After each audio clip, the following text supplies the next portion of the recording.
Bonjour et bienvenue à Finance 360 avec Alex Demers. Aujourd'hui, nous sommes mardi le 28 mai 2024 et nous sommes rendus à l'épisode 220 du podcast.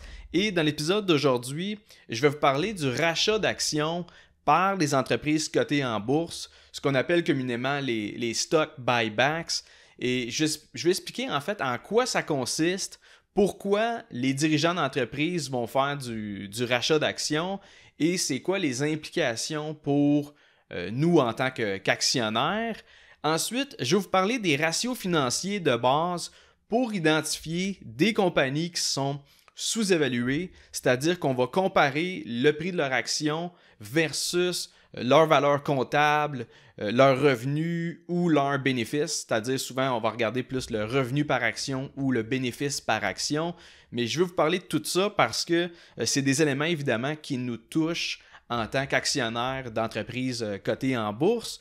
Et je vais commencer tout de suite avec les rachats d'actions, ce qu'on appelle les share buyback, et ça, c'est quand une compagnie qui est cotée sur les marchés boursiers décide de racheter ses propres actions. Et la mécanique derrière ça, c'est que en achetant ses propres actions, l'entreprise les retire du marché secondaire, donc les retire de la bourse et par conséquent, ça réduit le nombre d'actions qui est en circulation et en faisant ça, la compagnie augmente automatiquement son bénéfice par action. Et c'est logique, si tu dégages 1 million de dollars en bénéfice et qu'il y a 1 million d'actions en circulation, ça donne un bénéfice par action de 1 dollar.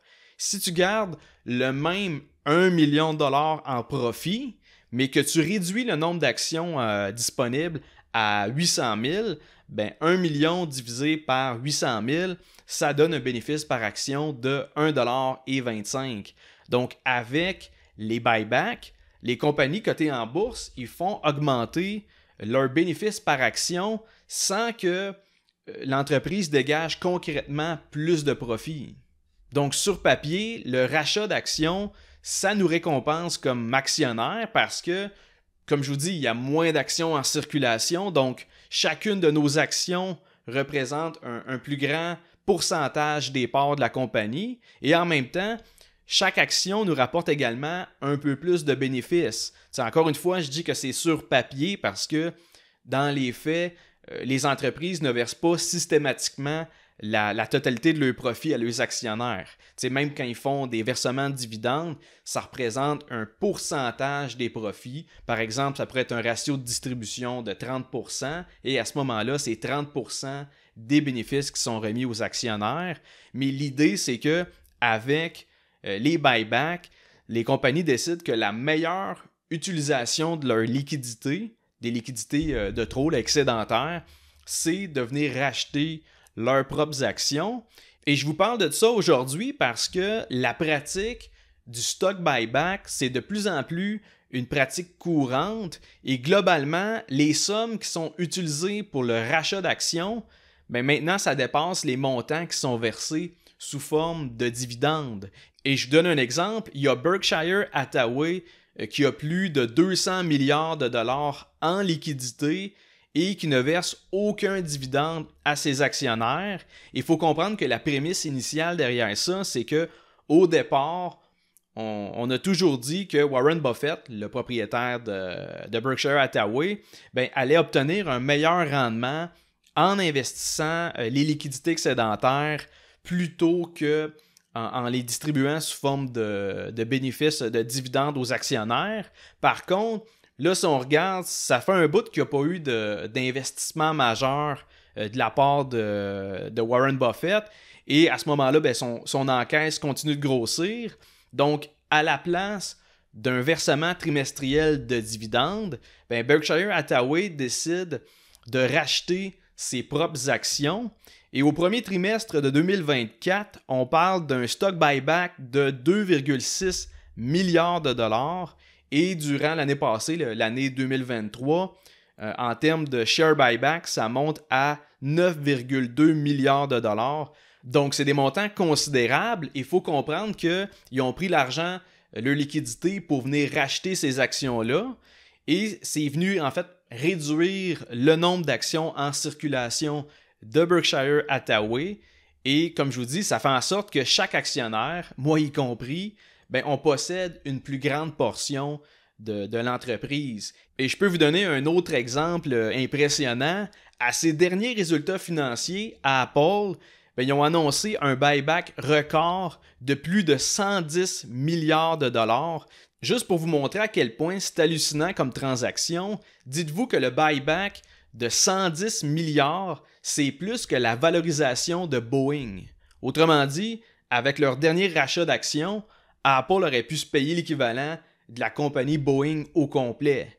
Et malgré que la plupart des grandes entreprises sont rendues qui font du share buyback à chaque année, il y a quand même un débat sur justement le phénomène de rachat d'actions, c'est-à-dire que c'est pas nécessairement toujours bien vu de la part des actionnaires parce que, de un, ça booste artificiellement le bénéfice par action. Donc, théoriquement, les dirigeants pourraient faire ça pour camoufler une faiblesse des performances financières de l'entreprise. De deux, on peut se demander également si un buyback, un stock buyback, c'est vraiment la meilleure allocation du capital de la compagnie. Est-ce que c'est vraiment là que l'entreprise devrait dépenser son argent ou est-ce qu'elle devrait plutôt investir ailleurs ou même remettre une partie des profits à ses actionnaires à la place, c'est-à-dire faire des versements de dividendes?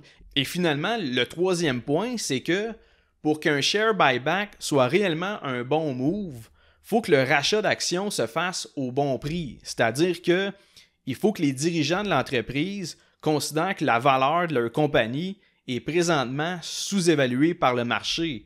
Parce que c'est arrivé et assez souvent que des entreprises effectuent un stock buyback avec une somme considérable et que quelques mois plus tard, le prix de l'action est descendu encore plus bas. Donc, de mon côté, c'est sûr que je préfère une entreprise qui va utiliser ses liquidités pour trouver des façons de faire croître ses revenus et ses profits réellement, comme par exemple en faisant des acquisitions. On peut penser à Microsoft qui a acheté LinkedIn en 2016 pour 26 milliards de dollars. Et là, ça fait déjà 3 ans que LinkedIn génère plus que 10 milliards par année. Tu sais, juste l'année passée, en 2023, LinkedIn affichait des revenus qui dépassaient 15 milliards de dollars. Donc, c'est sûr que c'est un bon retour sur investissement en termes d'acquisition. Et plus récemment, comme vous le savez, Microsoft a fait l'acquisition d'Activision Blizzard, la compagnie derrière les jeux vidéo. Et ça, c'est également le genre de transaction qui apporte une nouvelle source de croissance pour Microsoft. Mais sinon, même dans le cas où les dirigeants d'une compagnie n'ont aucun intérêt pour faire des acquisitions, puis qui ont dans l'idée qu'ils veulent retourner de la valeur aux actionnaires, c'est sûr que moi, je préfère un bon vieux versement de dividendes, même si fiscalement, c'est moins bon qu'un rachat d'actions. En recevant des dividendes, ce que ça me permet de faire, c'est que oui, je peux décider de les prendre pour grossir ma position dans l'entreprise qui m'a versé le dividende, mais je peux aussi décider, avec les dividendes que j'ai reçus, d'acheter des actions d'une autre compagnie qui affiche à ce moment-là un prix qui me paraît plus attrayant. Mais bref, pour moi, dans le meilleur des mondes, ce serait une combinaison de stock buyback et de versement de dividendes. Tu sais, d'ailleurs, récemment, les compagnies Meta et Google, ils ont pris la décision de commencer à verser des dividendes à leurs actionnaires. C'est deux compagnies qui ont déjà fait beaucoup de share buyback. Et ce que je trouve judicieux de leur part, c'est que là, en commençant à verser un petit dividende trimestriel, ça démontre qu'ils sont rendus à une autre étape dans le type de croissance et que là, s'il y a un ralentissement au niveau de la croissance du prix, de l'autre côté, au moins, ils viennent attirer des nouveaux investisseurs avec le fameux dividende. Et le sujet du share buyback et le concept que les dirigeants des entreprises cotées en bourse doivent justement racheter leurs propres actions à un bon prix, ça m'amène au deuxième segment de l'épisode, c'est-à-dire à vous parler de comment faire pour déterminer si une action est surévaluée ou sous-évaluée par le marché. Donc, je vais vous parler de 2-3 ratios financiers qui peuvent vous aider dans l'évaluation d'une compagnie qui est cotée en bourse. Et je vais commencer par le ratio de la valeur comptable, ce qu'on appelle le price-to-book ratio. Et en fait, la valeur comptable d'une entreprise, c'est la valeur actuelle de ses capitaux propres. Donc, en d'autres mots, tu prends les actifs de l'entreprise, ce qu'elle détient, et tu soustrais les passifs, donc ses dettes, et tu vas obtenir à ce moment-là les capitaux propres, donc la valeur comptable de l'entreprise. Et le ratio price-to-book, il compare la valeur comptable de l'entreprise avec le prix de ses actions et il indique le multiple de la valeur comptable que tu payes pour une action. Donc, pour mieux illustrer c'est quoi un peu ce ratio-là, je vais vous donner un exemple avec les actions de la Banque de Montréal. Donc, présentement, le price-to-book ratio, il est à 1,28. Donc, autrement dit, le prix d'une action de BMO représente 1,28 fois sa valeur comptable par action. Donc, si tu compares avec la Banque Royale, elle, son ratio de la valeur comptable, il est à 1,88. Donc, ce qui peut signifier que selon ce ratio-là, le ratio de la valeur comptable, les actions de la Banque Royale seraient surévaluées par rapport à celles de la BMO. Là, évidemment, on parle uniquement du price-to-book ratio. Évidemment, dans la vraie vie, il y a d'autres analyses à faire avant d'arriver à cette conclusion-là. Mais il faut savoir que le price-to-book ratio, c'était un des outils les plus utilisés il y a environ 40-50 ans. C'était vraiment l'outil de base pour mesurer si une entreprise était sous-évaluée ou surévaluée par le marché. Parce que dans le temps, on était dans une époque plus industrielle. Donc, les grosses compagnies, c'était des manufacturiers, des producteurs d'acier et d'aluminium, de tabac, des compagnies pétrolières, etc. Et maintenant, c'est plus vraiment le cas, c'est-à-dire que avec toutes les compagnies technologiques et les entreprises qui dépendent de leurs images de marque, si tu regardes les bilans financiers de la plupart des grandes entreprises, on va retrouver des actifs qu'on appelle incorporels. Donc, par exemple, ça peut être un brevet, une marque de commerce, une propriété intellectuelle, c'est-à-dire un copyright, etc.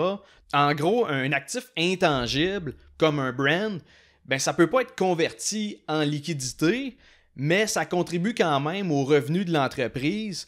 Donc, c'est sûr que dans notre nouvel environnement économique, avec des compagnies qui ont des images de marque comme Nike ou Apple, la valeur comptable, c'est plus aussi représentatif de la réalité financière des entreprises, du fait que, comme je vous dis, il y a une grosse portion des actifs qui sont intangibles.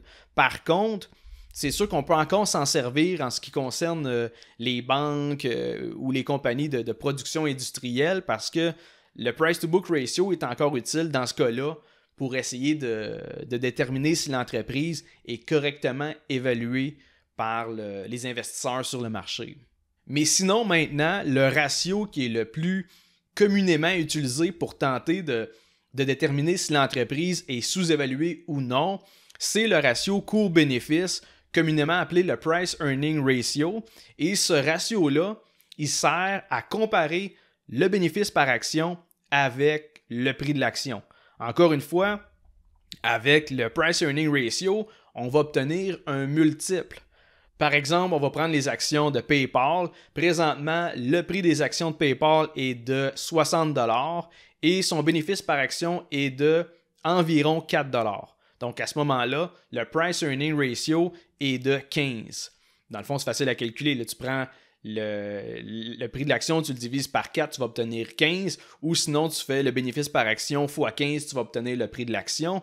Ce qui signifie, grosso modo, qu'une action de PayPal se transige à 15 fois leur bénéfice. Et on peut également faire le même exercice, mais avec les revenus de l'entreprise, c'est-à-dire le chiffre d'affaires, les ventes, au lieu de seulement regarder les profits. Mais dans tous les cas, l'idée, c'est qu'on va comparer le multiple du bénéfice par action ou du revenu par action avec d'autres compagnies qui sont dans la même industrie. Et on va également comparer le multiple avec l'historique dans le passé de l'entreprise qu'on est en train d'analyser. Je donne un exemple. S'il y a un an, le price-earning ratio de Starbucks était de 30 et que maintenant, le même ratio affiche un multiple de 21, théoriquement, tu payes moins cher pour la même action si tu compares son prix actuel avec son bénéfice par action. C'est-à-dire que le multiple est plus bas. Par contre, il faut comprendre que le multiple du bénéfice par action, il reflète également les attentes des investisseurs vis-à-vis la croissance des bénéfices dans le futur. Par exemple, si l'entreprise affiche un ratio de 35 aujourd'hui, mais que finalement, elle double son bénéfice par action dans un an, dans les faits, aujourd'hui, elle était correctement évaluée parce que le prix reflète également les attentes des investisseurs. Le meilleur exemple de ça, c'est Nvidia. L'entreprise affichait un ratio coût-bénéfice, price-earning ratio, dans les environs de 245 il y a moins d'un an, en 2023, et maintenant, dû à la très forte croissance de ses profits, même avec le prix de l'action qui a explosé, son ratio tourne maintenant autour de 60, ce qui est beaucoup plus bas que 245. Donc à ce moment-là, pour incorporer la notion de croissance anticipée, on peut utiliser le ratio qui s'appelle le ratio PEG, qui mélange le price earning ratio et la croissance attendue. C'est-à-dire que concrètement, on prend le multiple du bénéfice par action et on le divise par le taux de croissance anticipé.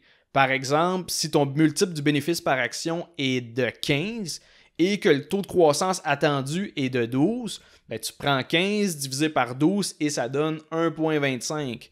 Donc, dans le meilleur des mondes, tu veux que le ratio PEG il soit en dessous de 1. Ce qui veut dire que le prix de l'action, à ce moment-là, il est plus bas que ce qui devrait être selon le taux de croissance qui est espéré. Et au-dessus de 1, le ratio PEG, il indique en fait que l'entreprise est potentiellement surévaluée au prix actuel.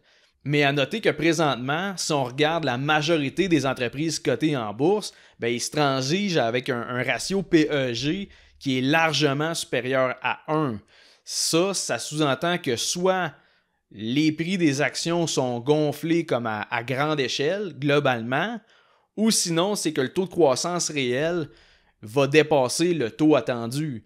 Donc, à ce moment-là, il faut comprendre qu'il n'y a pas de formule magique et que ça dépend également de votre propre perception par rapport à la croissance future des profits de l'entreprise. Et je le répète, analyser les ratios financiers, ça se fait en comparant les ratios d'une entreprise par rapport aux ratios de ses concurrents directs dans le même secteur d'activité.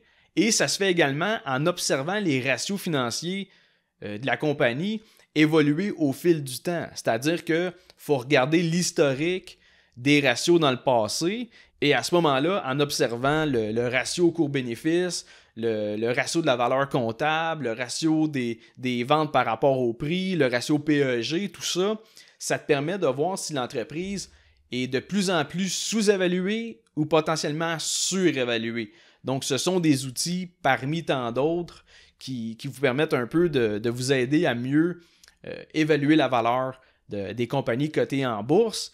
Et pour ceux qui ont réussi à écouter le podcast jusqu'à maintenant, après toutes les explications sur les stocks buyback et les ratios financiers, je vous partage mes derniers achats pour mon portefeuille. Donc, la semaine dernière, vous avez sûrement remarqué, les marchés boursiers étaient fortement à la baisse. Donc, premièrement, j'en ai profité pour grossir ma position dans UPS. J'ai racheté des actions autour de 138 $. Et deuxièmement, j'ai aussi amorcé une nouvelle position.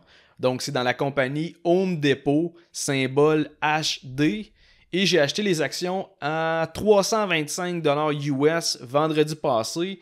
Donc, je vous en dis pas plus pour le moment. Et en fait, je vais terminer l'épisode là-dessus. J'espère que vous avez apprécié le contenu du podcast. J'espère que vous avez appris une couple de petites choses. Et si c'est le cas, je vous invite à laisser un 5 étoiles sur Spotify, à laisser un commentaire sur Apple Podcasts en laissant une évaluation. Je prends le temps de tout lire ces messages-là. Ou sinon, abonnez-vous sur YouTube, laissez des commentaires, mais laissez des thumbs up. Ça permet de vraiment faire connaître le podcast. Et sur ce, je vous remercie de votre écoute et on se revoit la semaine prochaine pour un autre épisode de Finance 360.